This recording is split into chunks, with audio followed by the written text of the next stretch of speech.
A warning from the Chinese president to his US counterpart not to play with fire over the issue of Taiwan. There's been a 2-hour call between the two leaders, plenty of issues to discuss, to thrash out what happened, the significance of it. Stephen Loosley from the United States Studies Centre, thanks for your time.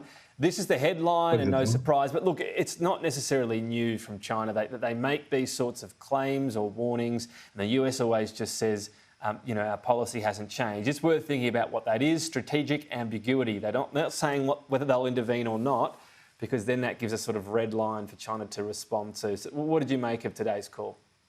Well, to begin, it's positive that China and the US are speaking at presidential level. Regardless of tensions in relationships, that kind of communication is really vital in dispelling doubts and suspicions wherever possible and understanding the strategic perspective of the other side. Now, Tom, if West Berlin was the democratic canary in the coal mine of the first Cold War, then Taipei/Taiwan is the democratic canary in this second Cold War. So it's absolutely critical that both Beijing and Washington appreciate the position that the other side has embraced. Now, President Biden, of course, at one point just a few months ago, said quite openly he believed that the US would become involved if there were cross-straits conflicts emerging.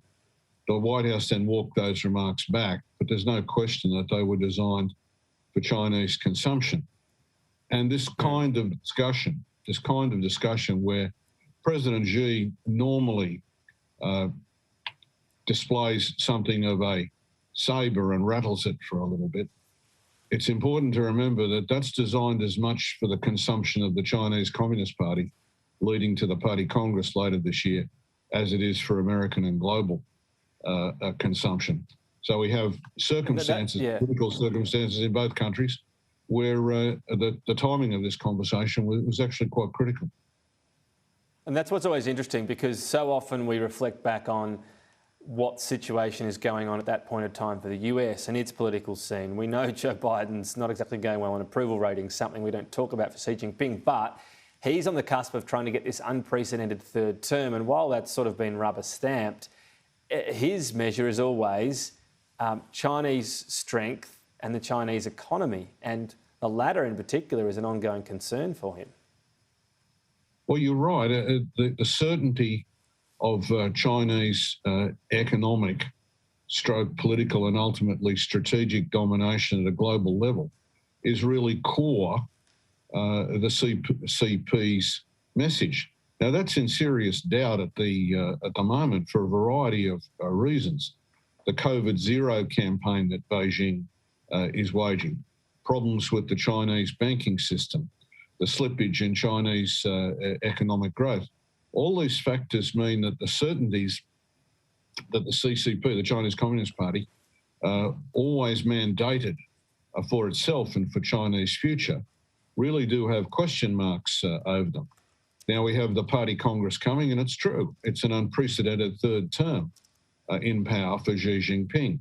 It will happen, but it's not to say that that's a unanimous view of the party or China at large. Just as in the United States, in November there will be the congressional midterm elections. So you'll have these political circumstances there that have an impact on overall Sino-US relations. Into this mix, there is the very strong possibility of a visit to Taiwan by US House Speaker Nancy Pelosi. It's not the first time a Speaker of the House has gone to Taiwan, but in this very tense period, that adds an extra element of uncertainty. And the Chinese clearly regard a potential Speaker's visit as something of a de facto American recognition of Taiwan as an independent republic. It's not, of course, as the President made clear. But as you alluded to earlier, it's important to see and to hear what your interlocutors are thinking about developments. Yeah, and so the other element for the US, because people sort of say, why so much importance, given all the things going on in the world, Taiwan, but given a long-held commitment to at least make sure that there's peace in the region. If Taiwan's just forgotten about the message that sends to US allies in the region? Well, the message would be disastrous. And I think it's always important when we're talking about a possibility of a cross Taiwan Straits confrontation to remember the position of Japan, which has become more assertive in its own self-defence.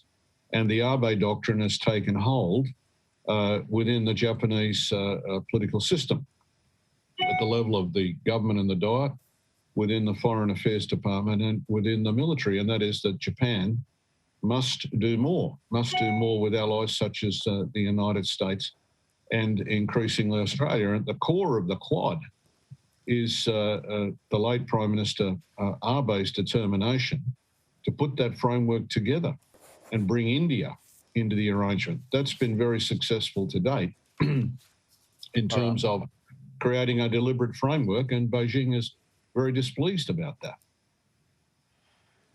All right, I have to leave it there. Always good to get your analysis. Stephen Loosley, thank you.